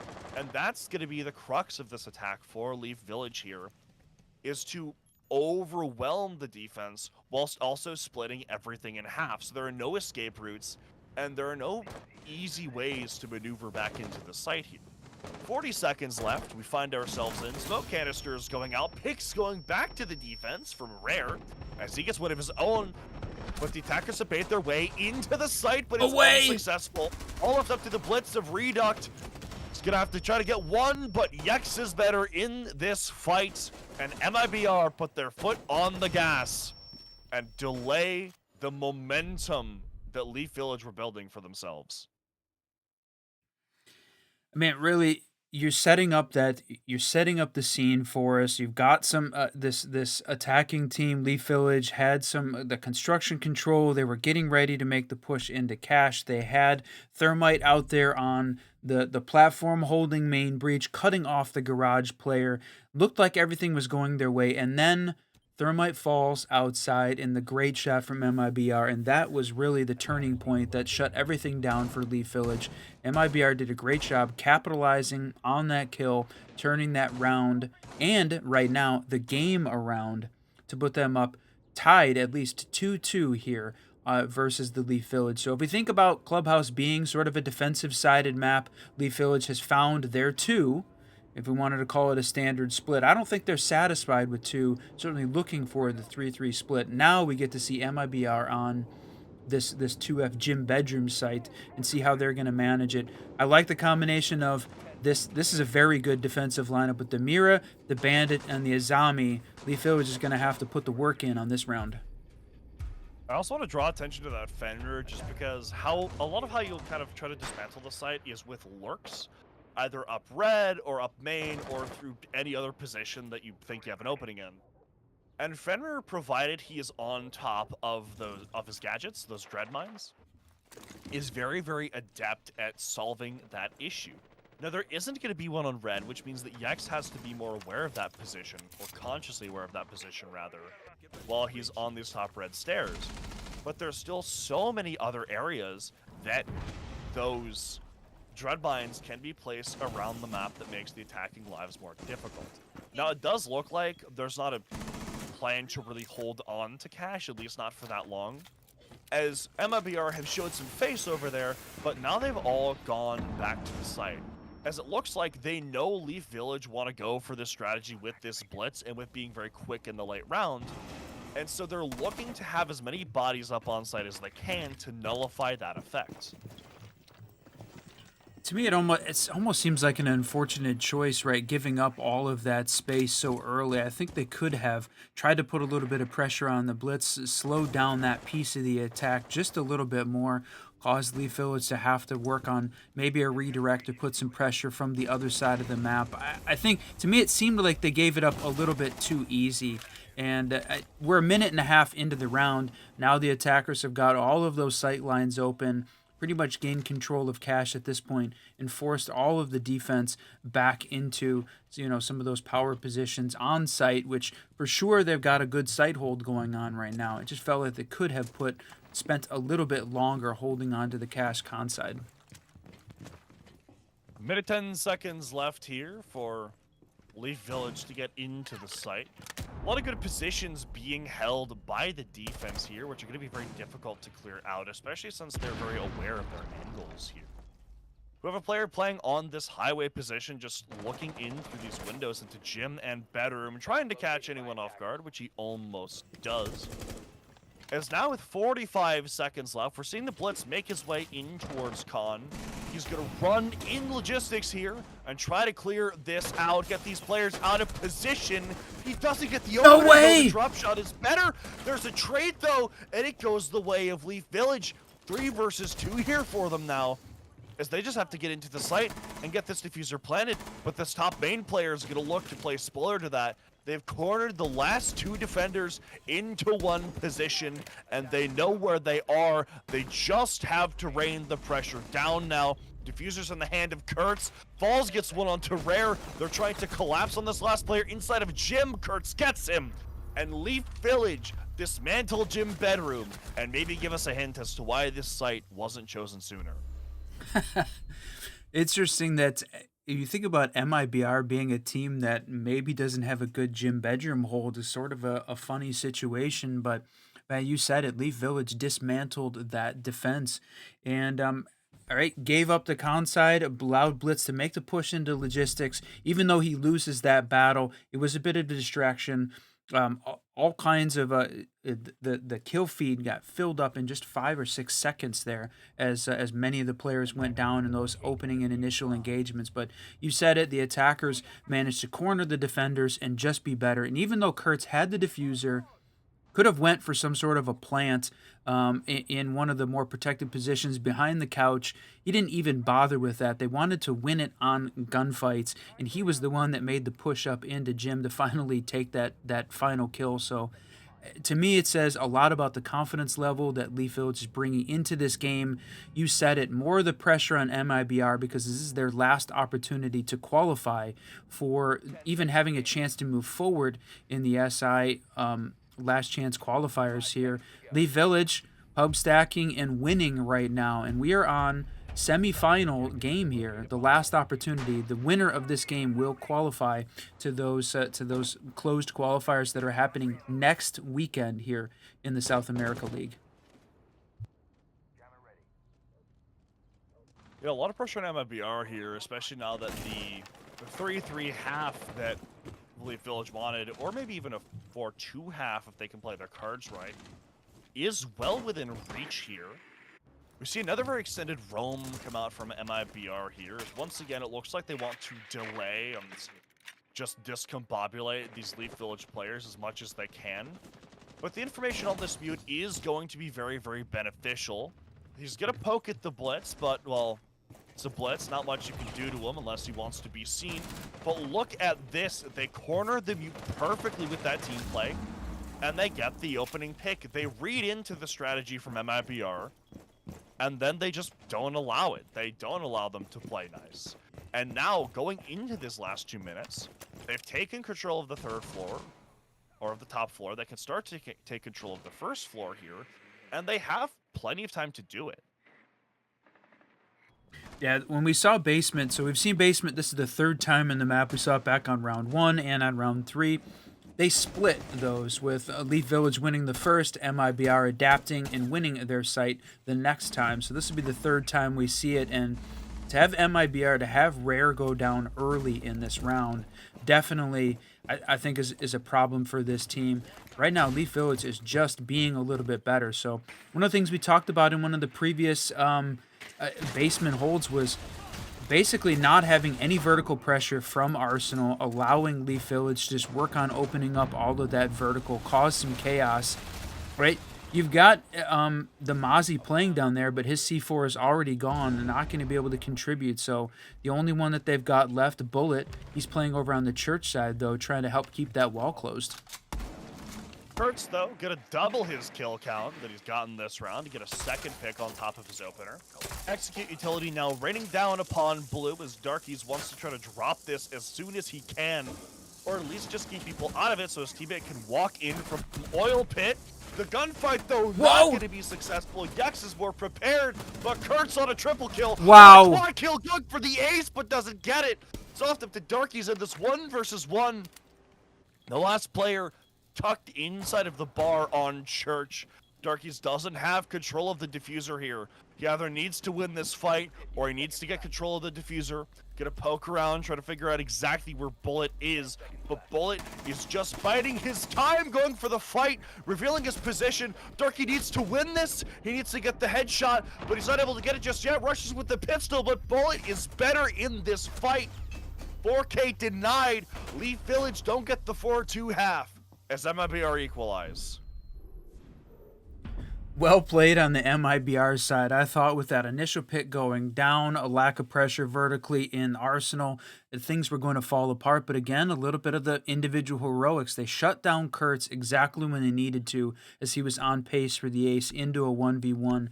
The last time we saw MIBR win the basement back on round 3, it was off the back of a 3K for Machina, keeping them in it. So the individual heroics there, this time Bullet was the one winning that fight, keeping them in it. So yeah, a 3-3 half on Clubhouse. And between these two teams, I'm really not sure which one we're seeing as sort of emerging as the clear victor right now. They're playing very evenly. And based on how Leaf Village played out that last round on KAFE on defense, they won 3 out of 4 in those in that round after it went 3-3 half. So if history is going to repeat itself, Leaf Village take this one 7-4, and MIBR looking for a way to shut that one down here on attack. I think an important detail to mention here is that Kurtz has got to sort of get a hot hand here, and he's going on to this defense where like I said, kind of on KAFE, now Leaf Village are setting up the map to their advantage. They're the ones in control of how the map is going to flow, at least in the early round.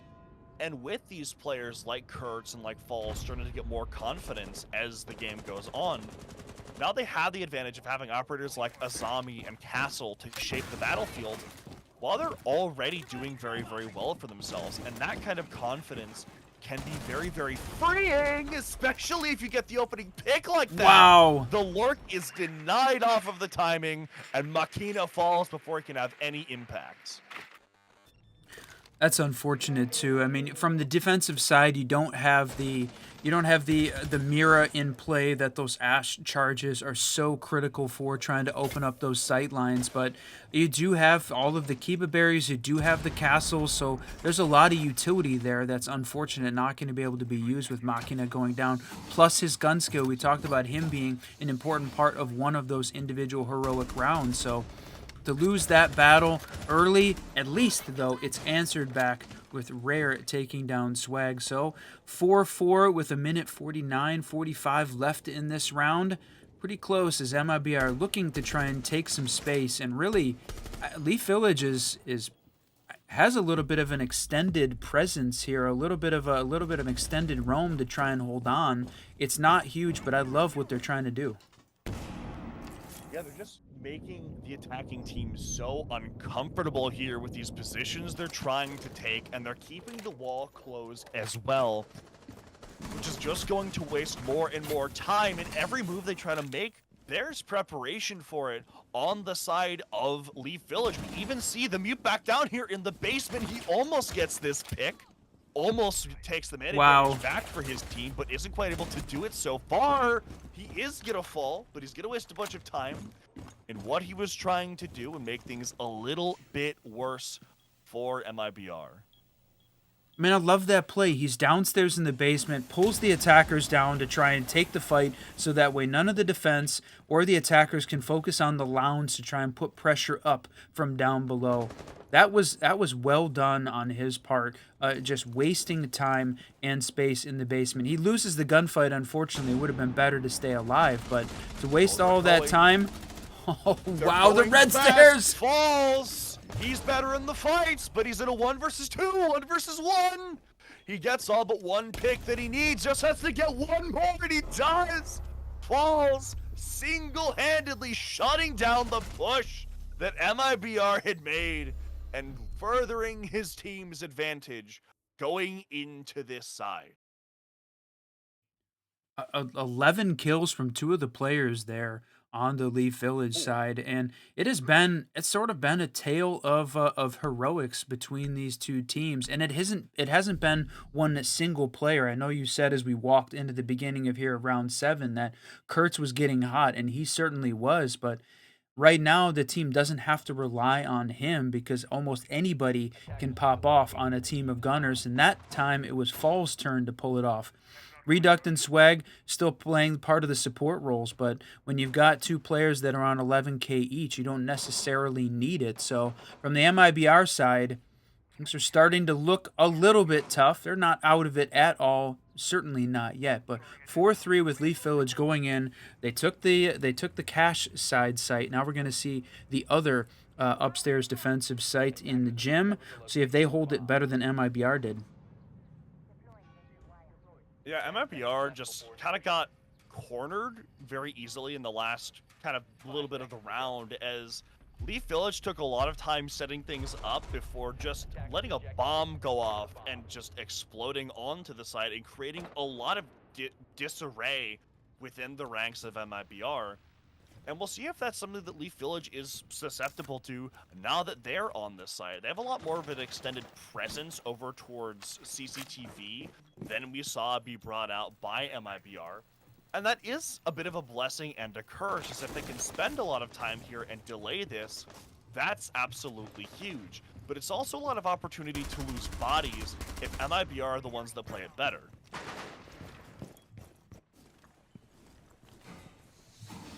Watching this attack get set up this time, opening up some of the sight lines, putting pressure on, but it's going to be Gomez that takes that initial engagement onto Kurtz, and that is huge here for this attacking team. Take down one of the two top frags, one of the guys that was getting hot. Now, we've got to rely on Falls or one of the other three left alive here for the defense, and it's a lot of pressure over here on the Cash CC side. We talked about that's one of the things MIBR sort of gave up very easily when they were defending the gym bedroom site, was just allowing the defense, allowing the attackers to gain a lot of the space.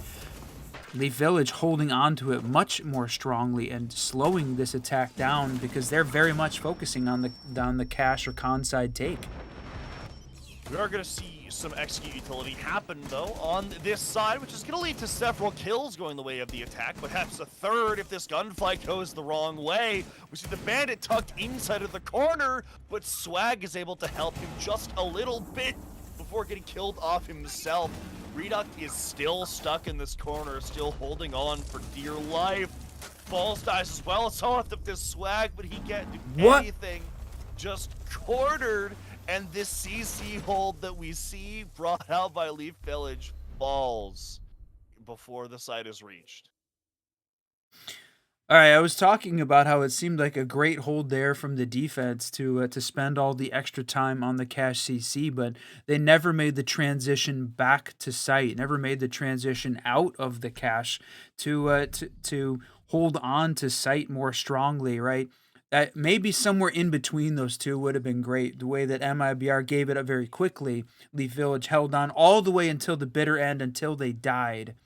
Didn't work out in that way. So now we're going to go back down to the basement, and one of the things I love about this game is just how differently we're seeing the teams approach the sites, even on repeats on the site, different ways in the way that they approach it. So love what we're seeing from these two teams, and we're getting treated to a tied up 4-4 game here in the semifinal qualification match. Only one can move on to the playoffs taking place next weekend.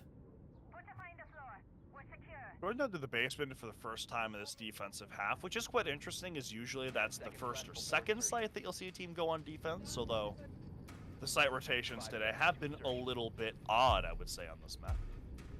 So now we'll see what the plan for Leaf Village is here. It looks like they're going with something kind of similar to what MIBR was doing initially, where they're very, very bunkered up, but they do have a couple players in positions off-site, or adjacent to the site, rather, just to delay a little bit of time and make the attack uncomfortable to just go in and take the space that they want to start working the site itself, as you really can't give the attack too much time no matter how much utility is packed into the site.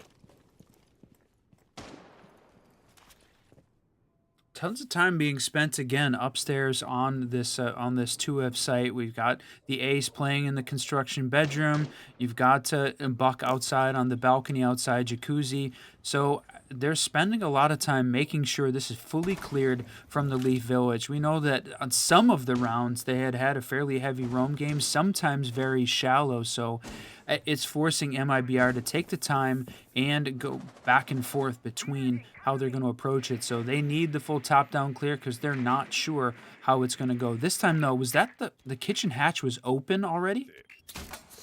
Yeah, Darky was playing inside a kitchen with the hatch open, although he has dropped, opting to preserve his life over anything else. As now, we've entered that point in the round where the site's actually being worked by MIBR. They're going to start looking to poke and prod at things and set up some flank camps and just see overall what holes there might be for them to exploit.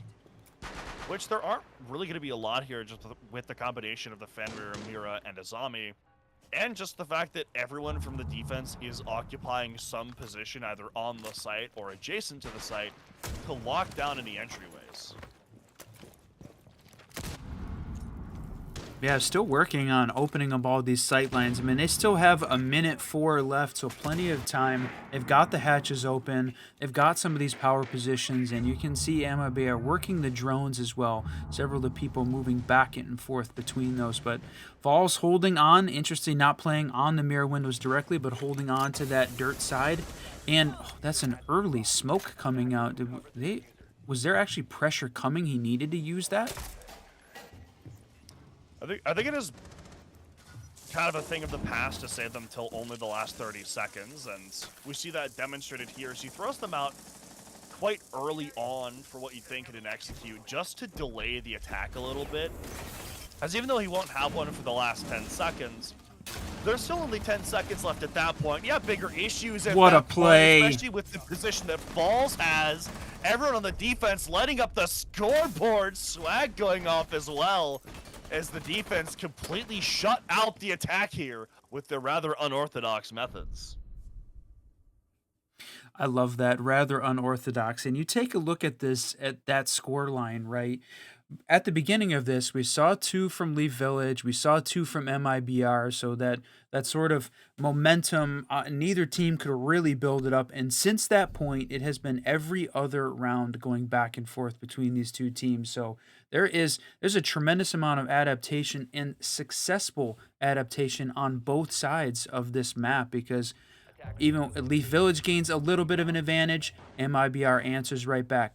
MIBR finds one, Leaf Village answers right back. And so this has been a great game, but going back and forth, and we're going to continue the site rotation going back to round 7, back into the CC cash side as the favored 2F site. Interesting, that was won by Leaf Village back on round 7 in their first defense. So now MIBR opportunity to react and change up the strategy here. See, can they put together this successful attack upstairs?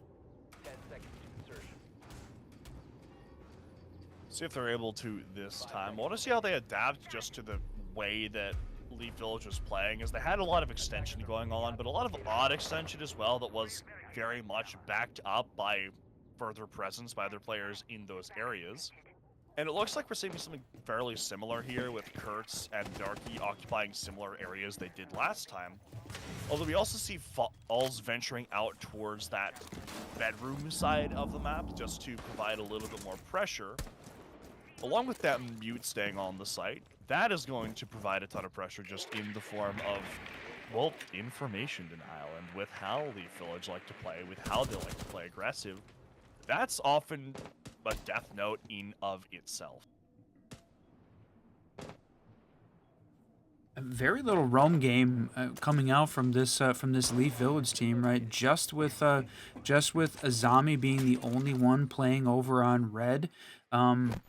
It's interesting. Yeah, they've got a little bit on the construction side, but very little extension from this team. We've seen them play the 3-floor or even a big flank coming out from the basement. They're not going to make the push. But if you look at this, Rare has already made his way in, got a little bit of logi control here to start working on the con side of this map. Right now, looks like MIB are taking the time with the setup that they need and a little bit of vertical presence down below to put pressure on this Leaf Village team. Deimos is gonna come out to just kind of figure out exactly where this player is and see if he's still in the roam, which he is not. Minute 20 seconds left now in the round as we're gonna see utility start flying into the site just to get rid of some utility and almost a whole body, but not quite. As Kurtz ducks out just in time. What and a then play! he kills Bakina off of the hole from that nade, and that's gonna free up some pressure from his side. Huge kill there, playing the vertical with the combination of that Kiba barrier blocking off the angle from construction onto the top of the red stairs, just holding on to that spot. Wow, great play. And then Darky's there holding on to make sure no one is going to come up and flank Kurtz in that position. They're really forcing MIBR to try and stay on the con side with really no option to make the push over. We're going to see one pick go down inside of Raptors. Swag is going to fall to Bullet. As we see more vertical play come out, kills go both ways, but favoring Leaf Village thus far, as there's still one player trapped inside of construction. But we're going to see these canisters, the Zoda canisters, going to delay him a little bit. Kurtz has such a good rat spot here. He could kill this What player a with miss! Raptors. He does! It's going to be 1 versus 3. Make that a 0 versus 3 as the C4 goes out and hits its perfect mark from up above. There we are, my friend. Match point scenario, and not just match point, but match point semifinal points and SI closed qualifier points. If Leaf Village can take a win here, that's where they're headed. And really, you take a look at this, the first time we saw a team win 2 in a row since back on round 4. Leaf Village the one to pull it off. So great use of the timeout from MIBR. This is your last opportunity. If they lose here, waiting until next year for their SI qualifier option. So take the time out. Take all the time you need here to try and figure out how are we going to shut down Leaf Village here on attack. They managed to win basement and the Cache CC site, so the only one left, gym bedroom, which MIBR won back on round 8, or if they're just solidly crazy, we see the bar stage hold come out from Leaf Village. Which one do you think it's going to be? After SSG, I never want to see bar stage again. I think gym bedroom is the much more sensible option. Although in gym bedroom, I think placing less emphasis or a different kind of emphasis on CCTV is going to be the key here. As they did hold it for a long time, but the round also died inside of CCTV before the attack really had to venture into the site itself. And it was kind of the defensive equivalent of putting the emphasis on the wrong syllable, if you will. You get the job done and people understand what you're saying, but it does work out a little bit wonky in the end. And so here, absolutely keep up that pressure on CCTV, delay the attack, but don't make sure that it becomes your tomb. Yeah, I think we talked a lot about that, a mistake, and my guess is Leaf Village, recognizing that was going to be a problem this time, had planned to run this site. So, you know, the double-edged sword of the timeouts is the defensive team here. Leaf Village gets to talk about it as well. And we used to say that the timeout buff, or the team that wins the next round after they take a timeout, was probably about 75% in favor of the team taking the timeout, because that sort of puts them in control. But it's been a little bit more 50-50 since that, so I would go with about 60% win rate. So certainly not a guarantee here for MIBR as they work to set up, this time opening up those sight lines. Combination of, you know, the Thatcher Thermite and then bringing out the Blitz. See whether or not this is going to be the setup that they need. And right now, still big cash side hold there from Leaf Village. No, they're all rotating back. It's just Kurtz now. I think just with noting as well, just with that timeout, that Leaf Village have been very good at figuring out what has made their opponent's attacks tick, and then they are very good at taking that and then devising a plan to counter it. And so yes, MIBR gets to talk to their coach, but Leaf Village get more time than they would have had before to figure out how they want to take this, to figure out why it didn't work last time and what they need to do to make it work this time. As we see Kurtz just dancing back and forth on this window, trying to be tricky with his position, as everyone, aside from Darky, is on the site now, like you said. And that means that, yeah, if they wanted to... Oh, the no. drone hole Take kill? control of CCTV, it's going to be easier. Especially with that drone hole kill onto that bandit. No more bandit tricking going to be possible now. The run out almost No way. the line, but not quite. It's only going to get him downed and probably killed off in just a second here. As MIBR have figured out what they need to at least get themselves started in this round. Kurtz is effectively going to be a default cam for the rest of this round. As now the rest of the defense need to play a little bit more aggressively, but the information for the attack just makes that more difficult. Walls open, body is down, there's so much pressure. A 1 versus 5 for Swag, caught between the sites, trying to find anything he can, but Makina is better in this fight, and a flawless round immediately after the timeout.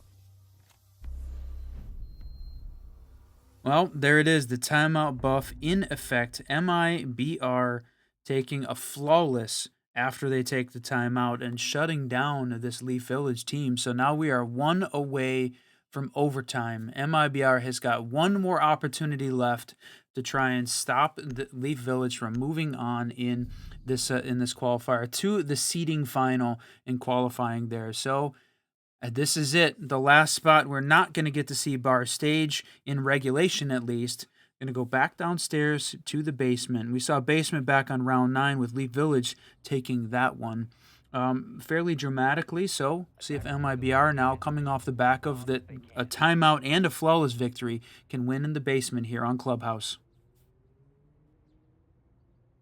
I think this is a pretty good setup for Leaf Village to take this if they can work things properly, just because... I would argue this is the best site on the map, although that's not really a controversial opinion. And I think the way they defended it the last time leaves them open to play something a lot more conventional and a lot more consistent. As they did a couple things the previous round that I would consider not Hail Marys necessarily, but definitely things that are out of the ordinary. And that is something that MIBR didn't adapt to very well. Whereas now we're seeing a roam that I would say is much more typical for this site, and also thusly more likely a lot more consistent. And that means that MIBR are going to be seeing this completely for the first time, and that gives a little bit of advantage towards Leaf Village. And really, at this point in the map, you do not want to give any advantage over to Leaf Village. So that feels like maybe a little bit of a risk. And what a hold here. We saw this the last time, and I was surprised that Darkies and the Leaf Village team opt to go with that strategy again, with having a zombie play in the kitchen, because it's such a cornered spot. There's really no opportunity to really extend or find some cover. Once that Kiba goes down, she is very exposed, either from the door, both of the doors coming into the kitchen, or the window, and basically forces her to drop back. So it's really only sort of a faux bit of pressure, not a real power position to try and hold on to. And I wonder whether or not it's worth it. And you can see Darky's already made the rotate back. We also see that we have a Scopos up here, which is probably not going to get any flank kills, probably not going to be a Kobe moment. But it is going to force them, MIBR to go out of their way and deal with it, which does just waste a little bit of time, and every second counts with the way these rounds have been going, and just that little bit could be all they need, especially with that Ying just making things very difficult when you try to retake from an execute with no warden on the board.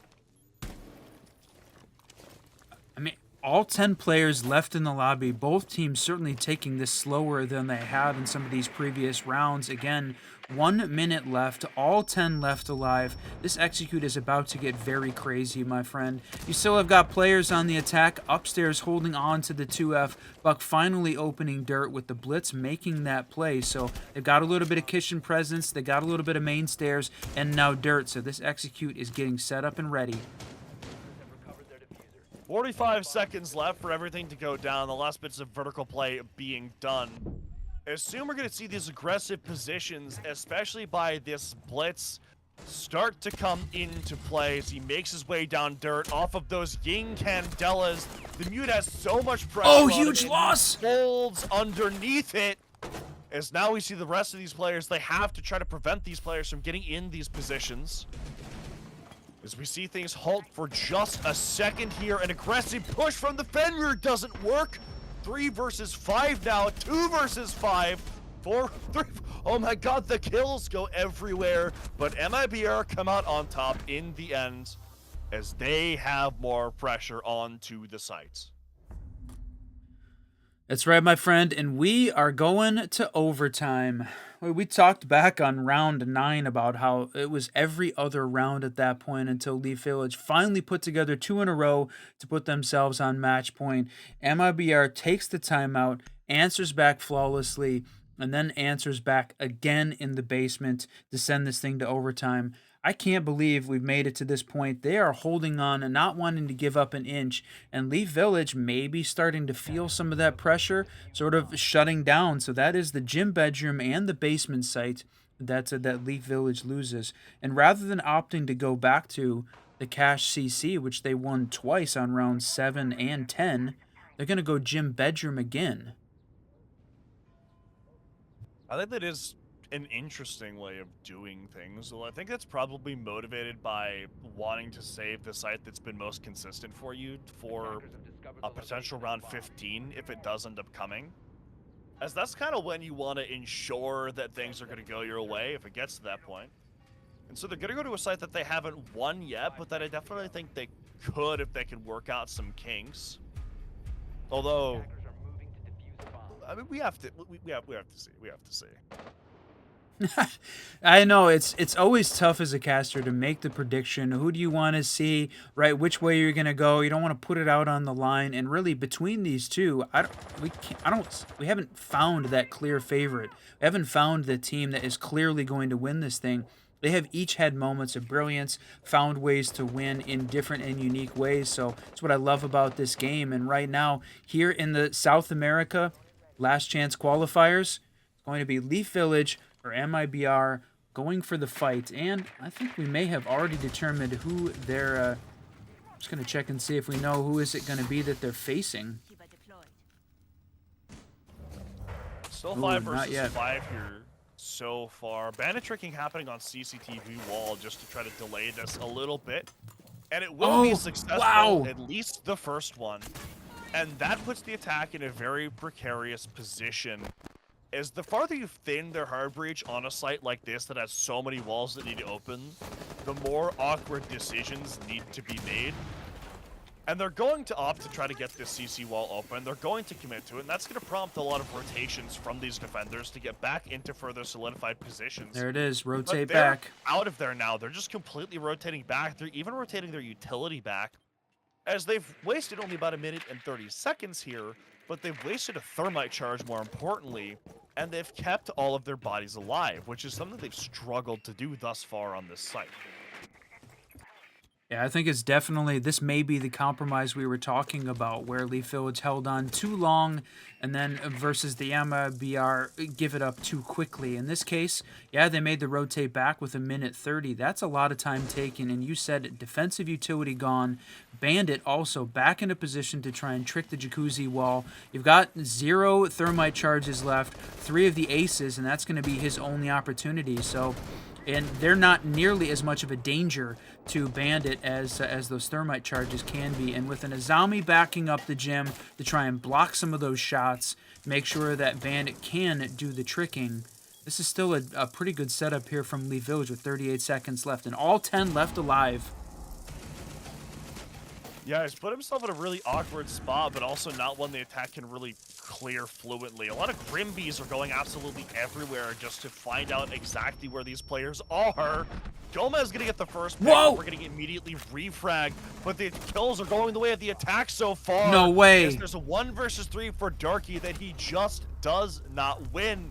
As now Leaf Village are 0 for 3 on that gym site and down 0-1 in overtime. Well, whether or not they were saving it to be the site that they wanted back on round 15 almost feels like a bit of a mistake, because now they're giving the opportunity for MIBR here to take it on their defense. So the sites MIBR won on defense, basement and CC, and they won basement twice after losing it to Leaf Village and way back on round 1, which seems like ages ago. So this is the opportunity for Leaf Village, their site that they did win. Now they've seen it twice from MIBR from a defensive perspective. Can they win it this time around? And the lineup they've got to go against, it almost feels like, you know, the Azami has really changed up the way she's been such an important part of nearly every site that we've seen on both sides. So leaving her available in this lobby has really changed up this game. Yeah, it's kind of like having all 3 shields available last game. Like, it just creates things that you wouldn't really expect to see, and it's been interesting to see. You don't normally get to see operators like that brought on these sites. Although, by the same token, having that Goyo being banned has also been quite interesting, as normally you see him on at least Arsenal pretty consistently. Although I'd argue that he's good on the other 2 sites as well. Although now we get to see how Leaf Village start to stack up now that we're in overtime. Now that they are the one on the back foot here, as they did do very well on their attacks, but now we're going into the overtime scenario where the pressure's on. There are 2 chances for MIBR to win this, and thusly 2 chances for Leaf Village to lose this.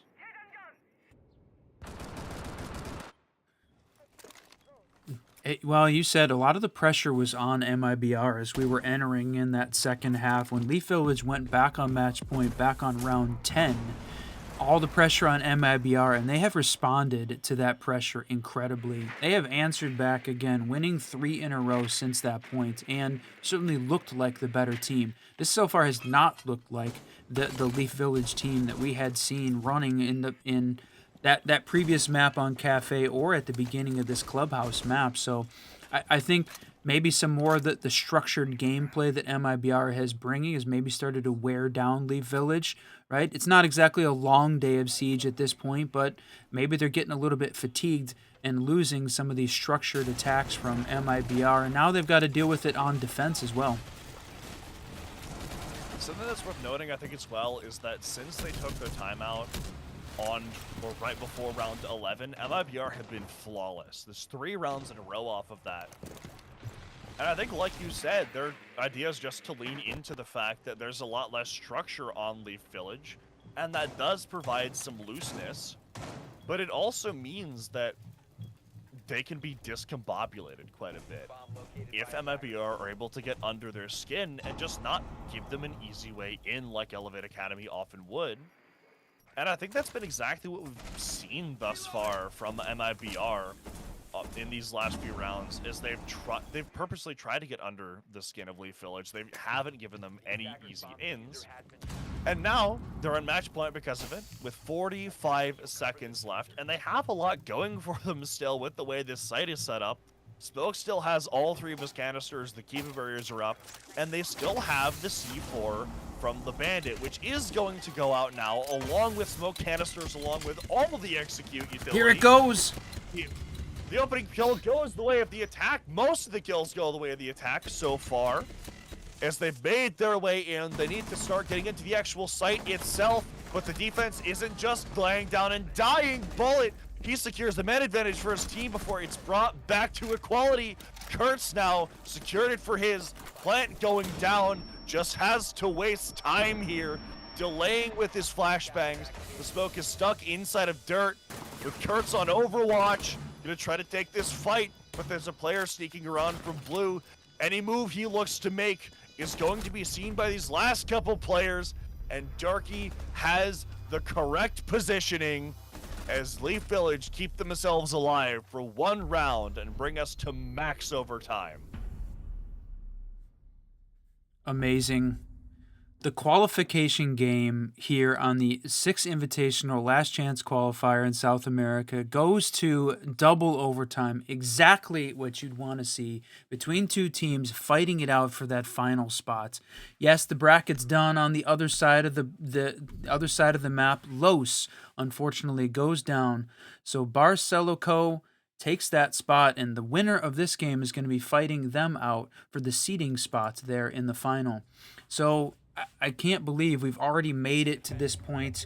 It always feels like it goes by so quickly once you get to this point, right? We've gone through 2 full days of qualification matches, at 2 full tournaments with nearly 100 teams fighting it out for these spots, and it all comes down to this game, this round, because nothing more is possible. The double overtime here between these two. And where are we going to do battle? Again, in the basement. Certainly the favored site for both of these teams, and the last stand for one of them. I'm surprised we're not seeing CCTV from Leaf Village. Is like a kind of... Well, my theory crafting earlier was that it was going to be the site that they went to in max overtime just because it's the only site they've won each time they've played it.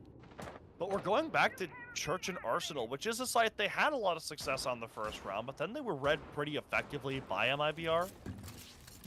And then they lost it pretty convincingly on top of that. And now we see them back there again with everything on the line.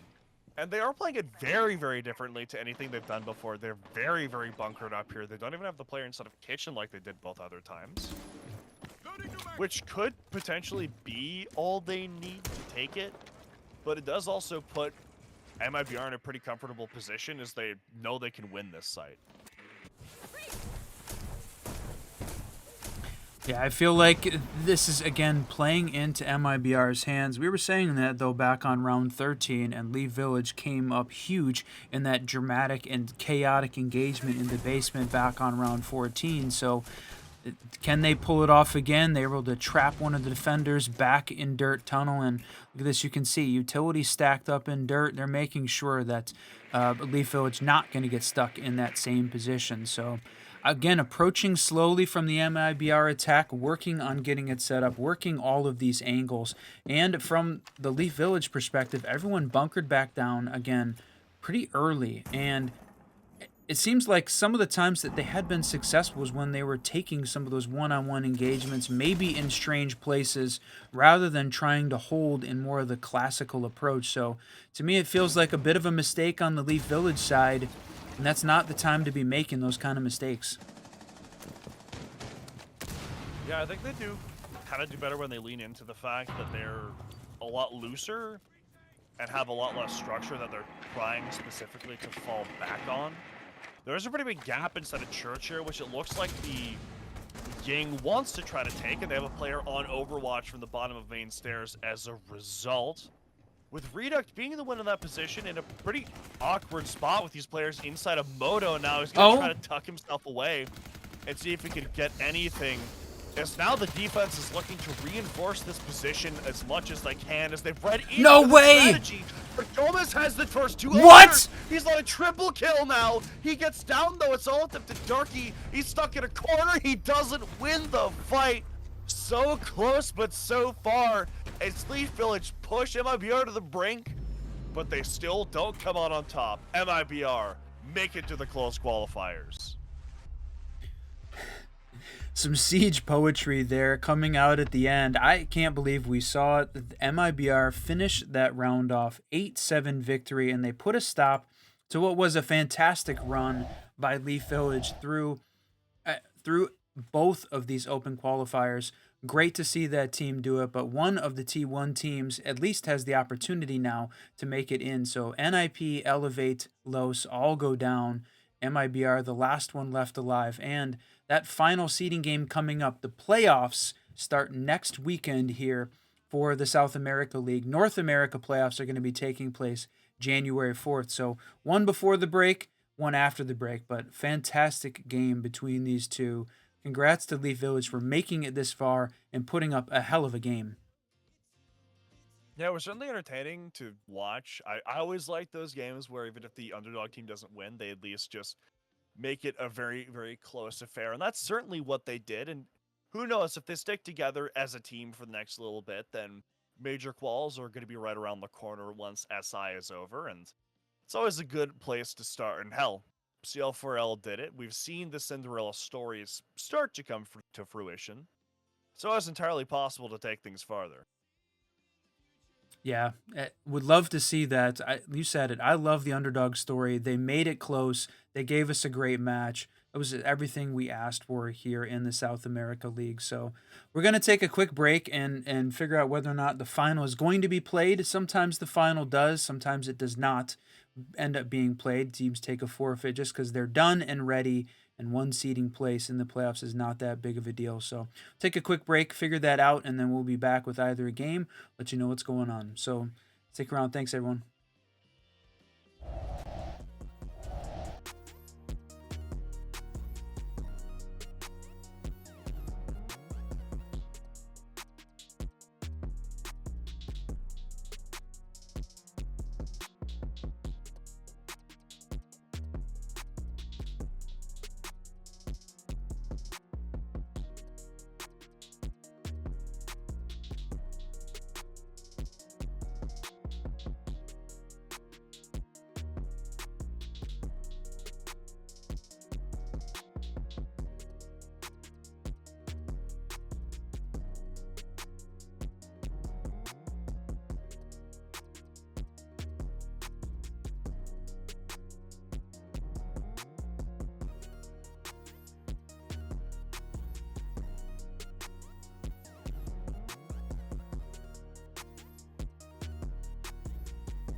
Welcome back, fellow Siege spectators and players, and it is the end of the run for us here in the South America League 6 Invitational Last Chance Qualifiers for this weekend. We're going to be done. The final going to be played out on Cinecup stream, and we're going to send you there soon as the stream is over here. But we will be back next weekend for the LCQ playoffs for South America League, and then again on January 4th for the North America League playoffs. So very much looking forward to it.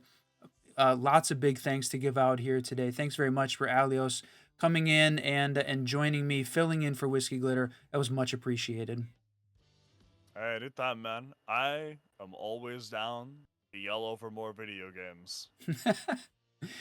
And big thanks for Alpha Tech for being our observer today, handling the clean feed side. Very much appreciated for him and the Skyline Gaming community for doing that for us, and for the Unnamed Gamer for being our admin today, helping get lobbies set up and managing the team. So it takes a group of people here to make a stream like this work. So we appreciate you guys being here, being a part of it, and joining us here on the Siege Double Shot. So thank you very much, everyone. That is going to be it. We're going to send it over again to Cinecup for the final here. MIBR going to fight out one last chance for seeding where they're going to end up for that final. So thanks much, everyone, and we will see you later.